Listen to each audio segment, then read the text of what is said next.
तिची अधिकृत घोषणा झाली आहे।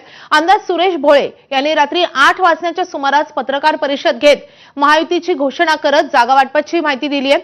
महायुतीमध्ये भाजपला 46 जागा, राष्ट्रवादी काँग्रेसला 6 जागा तर शिंदेच्या शिवसेनेला 23 जागा मिळालेल्या आहेत। काही ठिकाणी शिवसेना शिंदे गट आणि भाजपच्या उमेदवारांमध्ये आयात निर्यात झाल्याची माहितीही त्यांनी दिली आहे।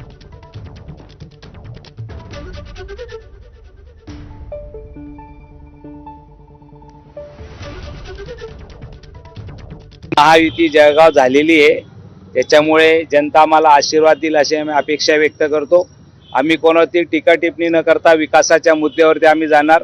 गल्लीपासून तर दिल्लीपर्यंत महाराष्ट्रात महायुतीचं सरकार, केंद्रामध्ये भारतीय जनता पार्टी इंडियाच्या सरकारच्या माध्यमातून आम्ही जनतेची सेवा करणार।